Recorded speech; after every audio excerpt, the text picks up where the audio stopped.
வணக்கம். நல்ல நேரம் நிகழ்ச்சியின் சார்பாக அத்துணை சப்ஸ்கிரைபர்களையும் எல்லா அன்பு உள்ளங்களையும் எனது நண்பர்களையும் வருக வருக என வரவேற்பதில் பெருமகிழ்ச்சி கொள்கிறேன். வக்ரதுண்ட மகாகாய சூரிய கோடி சமப்பிரப அவிக்னம் குருமே தேவ சர்வகாரியேஷு சர்வதா. தென்னாட்டுடைய சிவனே போற்றி, என் நாட்டவர்க்கும் இறைவா போற்றி. நண்பர்களே, இந்த புத்தம் புதிய வீடியோவில் உங்கள் அத்துணை பேரையும் வரவேற்பதில் மிக்க மகிழ்ச்சி கொள்கிறேன். இன்றைக்கு நம்ம பார்க்க போகிறது சனி பகவானுடைய வக்ர பயிற்சி பலன்கள் 2026 வரிசையில் கன்னி ராசி.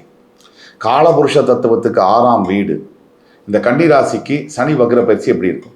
தற்சமயம் கன்னிராசிக்காரர்கள் மிகுந்த மனவேதனையில தான் இருக்காங்க. அது என்ன காரணம் அப்படின்னா, கிட்டத்தட்ட 90% கன்னிராசி என்பவர்களுக்கு வீட்டில் நடக்கிற பிரச்சனை. அது ஆணோ பெண்ணோ வெளியில் போய் வேலை செஞ்சுட்டு வரோம், வீட்டில் தான் நிம்மதி கிடைக்கணும். அந்த வீட்டில் நிம்மதி இல்லாத சூழல் இருந்தால் வாழ்க்கை நரகம். இந்த பிரச்சனை தான் ஓடிட்டு இருக்கு. இப்போ கன்னிராசி நேயர்களுக்கு இந்த சனி வக்ர பயிற்சி மூலிமா 3 விஷயங்கள் கடவுள் உணர்த்த முற்படுவார். அது என்னன்னு பார்க்கறதுக்கு முன்னாடி, உங்களுடைய வேலையில் உங்களோட வீட்டில் நிம்மதி இல்லாத சூழ்நிலை இருக்கா? அதே மாதிரி நீங்கள் யார்கிட்ட பேச போனாலே உங்களை பேச விடாமல் தடுத்து அவங்க என்ன நினைக்கிறாங்க அதை உங்கள் மனசில் புகுத்த நினைக்கிறாங்களா? 2. அதே மாதிரி ரொம்ப உங்களுக்கு கடைசி காலம் வரைக்கும் கூடவே வரும் அப்படின்னு நினைக்கக்கூடிய நிரந்தர நட்பு ஒன்று பிரிஞ்சு போயிடுச்சா? அப்போ இந்த வீடியோ உங்களுக்கானதான்.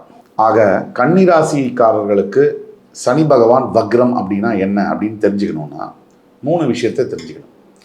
சனி பகவான் நேர்கதியில் சுற்றுறதுக்கு பதிலாக ஆன்டி கிளாக் வைஸில் சூரியனுடைய எதிர்மறையான வளைவில் சுற்றுவார். அதுதான் வக்ரம்னு சொல்கிறோம். இப்படி வக்ரம் அடையக்கூடிய சனி பகவான் 3 விஷயங்களை சனி பகவான் நமக்கு உணர்த்துவார். பழைய காலகட்டங்களில் பாஸ்ட் லைஃப்பில் நாம் செய்த கர்மாவுடைய பலனை நமக்கு உணர்த்துவார். நாம் முடியாமல், அதாவது நம்மால் முடியாமல் நிறுத்தி வச்ச காரியங்களை, செய்து முடிக்க முடியாமல் எந்தெந்த காரியங்கள் அப்படியே நின்று போச்சோ அந்த காரியங்களை முடிப்பதற்கு நமக்கு உதவுவார். பொறுமை, ஒழுக்கம் இதெல்லாம் நமக்கு சொல்லித் தருவார். இதெல்லாம் நமக்கு சொல்லித் தருவார். இதை தவிர கன்னிராசினியர்களுக்கு முக்கியமாக இந்த சனி வக்ர பயிற்சியில் 4 விஷயங்கள் எது நடக்கும் அப்படின்னு நம்ம பார்ப்போம். முதலாவதாக கன்னிராசினியர்களுக்கு எது நடக்கும் அப்படின்னா, குடும்பத்தில் வாய் தகராறு அதிகமாக எங்கே இருக்கோ அது ரிவர்ஸ் ஆகும். ஒருத்தர் சைலண்ட் ஆயிடுவாங்க. எந்தெந்த குடும்பத்தில் வாய் தகராறு அதிகமாக இருக்கோ அதில் ஒருத்தர் சைலண்ட் ஆயிடுவாங்க. அது எப்படின்னா, சனி வக்ரம் பெறுவதனால இப்போ ஹஸ்பண்ட் தான் அதிகமாக பேசுகிறார் அப்படின்னா அவர் என்ன சொல்லிடுவார்னா, இவகிட்ட பேசி பிரயோஜனம் இல்லை அப்படிங்கிற முடிவுக்கு அவர் வந்துடுவார். அதனால் என்ன ஆகுனா, ஒய்ஃப் என்ன தான் பேசினாலும் ஹஸ்பண்ட் பதிலே சொல்ல மாட்டார். அப்படியே ரிவர்ஸாக போட்டுக்கோங்க.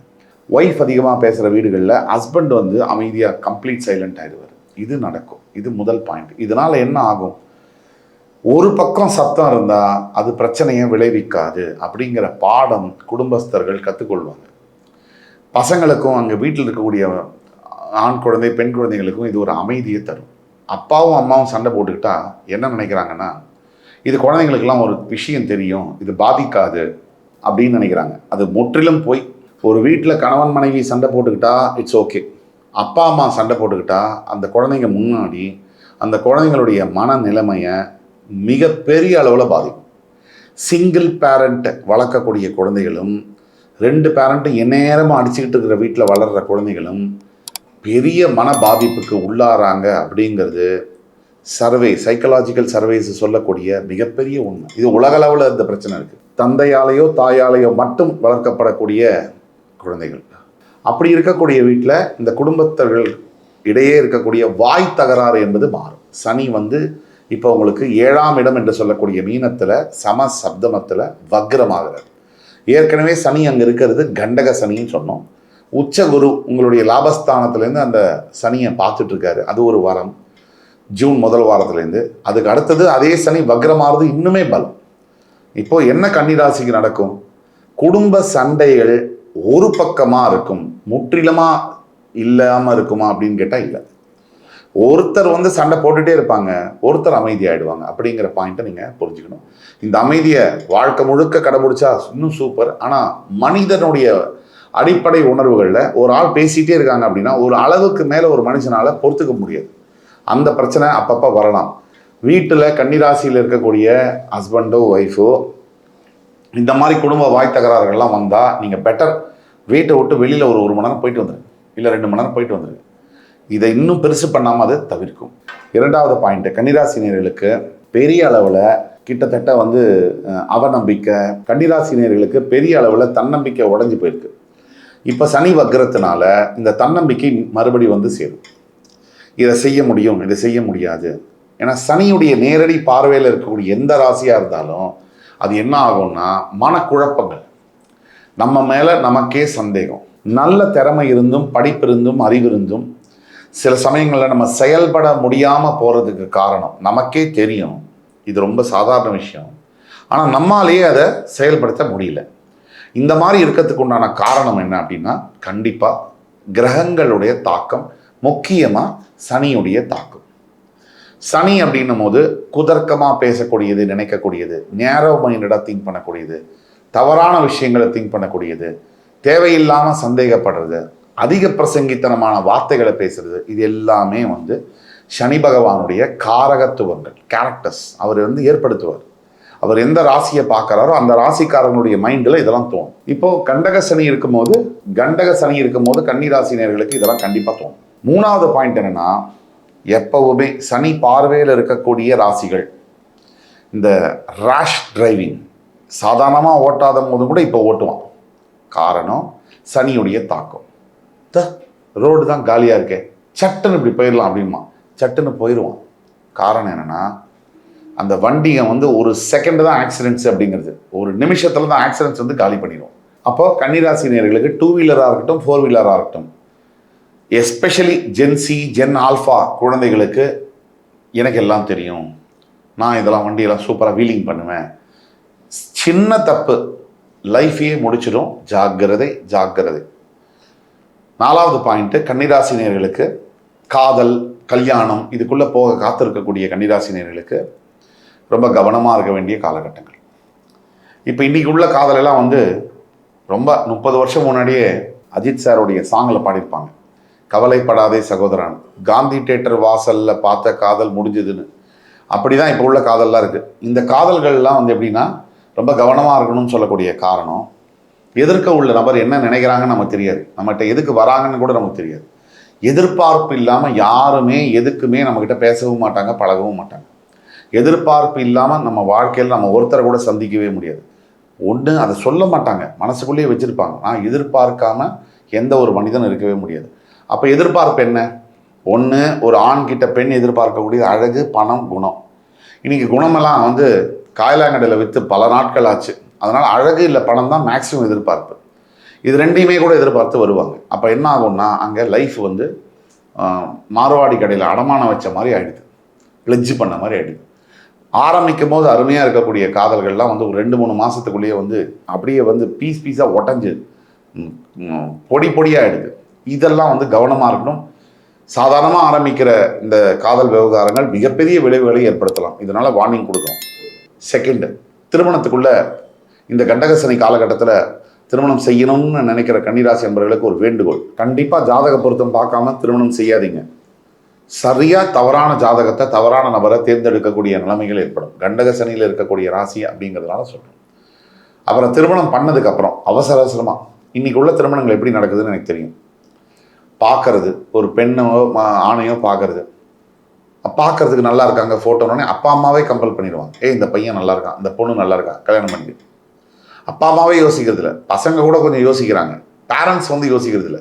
அவசரமாக என் பொண்ணு கல்யாணம் பண்ணணும், அவசரமாக என் பையனை கல்யாணம் பண்ணணும், 5 வருஷமாக பார்க்குறேன், இது வரைக்கும் நடக்கலை அப்படின்னு சொல்லி அந்த மொத்த வாழ்க்கையுமே பார்சல் பண்ணிடுறாங்க. இந்த கன்னிராசினியர்களில் இப்போ திருமணத்துக்காக யாராவது காத்திருக்கீங்கன்னு சொன்னால் மிக மிக கவனமாக இருக்கணும். ஒன்ஸ் திருமணமெல்லாம் மிஸ் ஆச்சுன்னு சொன்னால் அடுத்தது நீங்கள் மார்க்கெட்டில் வந்து செகண்ட் மேரேஜுக்குன்ற மாதிரியான அளவுக்கு போயிடும். அதனால் ரொம்ப ஜாக்கிரதையாக ஹேண்டில் பண்ண வேண்டிய விஷயம். இப்போ சனி வக்ர பயிற்சியில் இதெல்லாம் நடக்குது. நல்லதே இல்லையா அப்படின்னா ரொம்ப நல்ல விஷயங்கள் இருக்குது. 3 விஷயங்களில் இப்போ கவனமாக இருக்க வேண்டிய 4 விஷயங்கள் சொன்ன மாதிரி 3 விஷயங்கள் சூப்பராக இருக்கும். உங்களுக்கு இதுவரை உங்களை மேலேயே வந்த எதிர்மறையான சிந்தனைகள், மற்றவங்க மேலே வர சந்தேகங்கள்லாம் தீர்வுக்கு வரும். உங்களோட ஆரோக்கியம் வந்து பெரிய லெவலில் சேஞ்சஸை பார்க்கும். இன்றைக்கி ஆரோக்கியம் வந்து ரொம்ப முக்கியங்க. நீங்கள் ரோடுக்கு சராசரியாக நீங்கள் சென்னையில் போனீங்கன்னா வேகமாக போகிறான், எதுக்கு போகிறான், ஏன் போகிறான்னு எவனுக்குமே தெரியாது. ஆனால் வேகமாக போகிறான், என்னமோ இந்த ஒரு 10 நிமிஷத்துக்குள்ளே அது லேட் ஆகிடுச்சுன்னா வாழ்க்கையே பறி போயிடும் அப்படிங்கிற மாதிரி பைக்கில் போகிறான். ஆட்டோவில் போகிறான், இல்லை காரில் போகிறான். இதுக்கெல்லாம் வந்து அர்த்தமே இல்லை. லைஃப்பில் எண்ட் ஆஃப் த டே நீங்கள் நிம்மதியாக இருக்கீங்களா, ப்ரெஷர் இல்லாமல் இருக்கீங்களா, அதுதான் ரொம்ப முக்கியம். ப்ரைஸ்லெஸ் அதுதான். மிச்சதெல்லாம் வந்து வேஸ்ட்டு தான். அதுக்கு வந்து அந்த வேகமும் இதுவும் ஆரோக்கியம் வந்து ரொம்ப முக்கியம். ஆரோக்கியத்தை பார்த்துக்கணும். கண்டதை சாப்பிட்றதுங்கிறது இன்றைக்கி ஒரு கலாச்சாரமாகவே ஆயிடுச்சு. கண்ட நேரத்தில் சாப்பிட்றதுங்கிறது ஒரு நார்மலாகவே ஆயிடுச்சு. இதெல்லாம் தவிர்க்கணும் கன்னிராசி நேயர்கள். அதுக்கு அடுத்தது ஆரோக்கியத்தில் நல்ல டெவலப்மெண்ட் எப்படி வரும்னா, இருக்கிற பிரச்சனைகள்லாம் வந்து சால்வ் பண்ணக்கூடிய அளவில் நீங்கள் வெளியில் காமிச்சிடும். இந்த ஆரோக்கிய பிரச்சனைலாம் வெளியில் நீங்களே போய் டாக்டர்கிட்ட சால்வ் பண்ணக்கூடிய அளவில் ஏற்படும். ரெண்டாவது, கன்னிராசியை பொறுத்த வரைக்கும் இப்போ ஒரு பெரிய ஒரு சேஞ்ச் இருக்குது. வேலையிலையும் வியாபாரத்துலேயும் சேஞ்ச் இருக்குது. இருக்கிற இடம் மாற்றங்கள், அதே மாதிரி கொஞ்சம் ஸ்கேலப் பண்ணக்கூடிய புது ஐடியாலாம் உங்களுக்கு வரும். புது ஐடியா க்ரியேட்டிவாக நீங்கள் யோசிப்பீங்க. யோசித்து இதை நான் மாற்ற போகிறேன், இதை நான் சேஞ்ச் பண்ண போகிறேன், இந்த இது பண்ணலாம், வேலையை விட்டுட்டு பிஸ்னஸ் ஸ்டார்ட் பண்ணலாம், எனக்கு பிடிச்ச பேஷனை வந்து நான் ஃபாலோ பண்ண போகிறேன். இதெல்லாம் நல்ல முடிவுகளாக அமையும். மூணாவது வந்து கன்னிராசி நேயர்களுக்கு இன்னொரு பெரிய நல்ல விஷயம் என்ன அப்படின்னா, அப்பா அம்மாவுடைய ஆக்சஸ், அவங்களுடைய ஆரோக்கியத்தில் முன்னேற்றம், அவங்களுடைய ஆக்சஸ் வந்து நல்லபடியாக கிடைக்கும். பூர்வீகமாக சொத்து இருக்குது லெகசியில் அப்படின்னா அதெல்லாம் வந்து லிட்டிகேஷன் இல்லாமல் உங்கள் கைக்கு வரக்கூடிய விஷயங்கள்லாம் நடக்கும். இப்போது கன்னிராசிக்கான பரிகாரம் அப்படின்னு நம்ம பார்த்தோம்னா முக்கியமாக பார்க்கக்கூடியது, குளம் இருக்கக்கூடிய பெருமாள் கோவில்களில் போய் பெருமாளுக்கு வந்து தாமரை மாலை சாத்தி, துளசி மாலை சாத்தி வழிபட வேண்டும். இரண்டாவது பரிகாரம், ஒவ்வொரு தினமும் வீட்டில் விஷ்ணு சஹஸ்ரநாமம் பாராயணம் செய்யணும். மூன்றாவது, உங்களுக்கு அருகாமையில் இருக்கக்கூடிய தெரிந்த தெரியாத உங்களுக்கு பழக்கம் இருக்கக்கூடிய குழந்தை வட்டாரத்தில் எந்த ஒரு குழந்தைகளுக்கு ஒரு 2லேருந்து 3 குழந்தைகளுக்கு கல்விக்கான உதவிகளை செய்ய வேண்டும். இந்த மாதிரி செஞ்சீங்கன்னா இந்த 3 பரிகாரமும் இந்த சனி வக்ர பயிற்சி கிட்டத்தட்ட ஜூலை 27 ஆரம்பித்து டிசம்பர் 11 138 டேஸு கன்னிராசிக்கு ஒரு பொற்காலமான டைம். இப்போ நான் சொல்ல போகிறது தான் முக்கிய தகவல், பிரேக்கிங் நியூஸ். என்ன கன்னிராசிக்கு அப்படின்னா, கண்டிப்பாக வந்து நீங்கள் இதெல்லாம் பொது பலன்கள். உங்களுடைய பிறப்பு ஜாதகத்தை பார்க்கணுன்னா கீழே இருக்கக்கூடிய வாட்ஸ்அப் நம்பரில் எங்களை காண்டாக்ட் பண்ணலாம். துல்லியமாக உங்களுக்கான லைஃப் ப்ரெடிக்ஷன்ஸை சொல்ல முடியும். இப்போது பிரேக்கிங் நியூஸ் தலைப்புச் செய்திகள் என்ன அப்படின்னா, கிட்டத்தட்ட செப்டம்பர் 2வது வாரத்திலேருந்து அக்டோபர் 3வது வாரத்துக்குள்ளே கன்னிராசி நேயர்களுக்கு ஒரு மிகப்பெரிய ஆச்சரியமிக்க ஒரு நல்ல செய்தி வந்து சேரும். அந்த செய்தி, அந்த நியூஸ், அந்த ஒரு இது ரிசல்ட் வந்து உங்களோட லைஃப்பை வந்து கம்ப்ளீட்டாக சேஞ்ச் பண்ணும் அப்படிங்கிறது நீங்கள் எதிர்பார்க்கலாம். இதை பார்த்துட்டு கேட்டுட்டு கமெண்ட்டில் சொல்லுங்கள். அதே மாதிரி எல்லா கன்னிராசி நேயர்களுக்கும் இதுக்கு நடக்குமா? நடக்காது. 65% 70% கன்னிராசி நேயர்களுக்கு நான் சொன்னது அப்படி நடக்கும். 30% கன்னிராசி நேயர்களுக்கு நடக்க வாய்ப்பில்லை. பிறப்பு ஜாதகத்தில் ஒரு ரொம்ப எக்ஸ்ட்ரீமான வேரியேஷன் இருந்தால் நடக்க வாய்ப்பில்லை. இதுதான் எல்லாம் உங்களுக்கு பிடிச்சிருக்கும்னு நம்பி இந்த படைப்புகளை உங்களுக்கு வழங்கிட்டு இருக்கோம். அதே மாதிரி கன்னிராசி நேயர்கள் மறுபடியும் உங்கள் எல்லோரையும் சந்திக்கும் வரை உங்களிடம் வந்து விடைபெறுவது உங்கள் சுபாஷ் பாலகிருஷ்ணன். நன்றி, வணக்கம், வாழ்க வளமுடன்.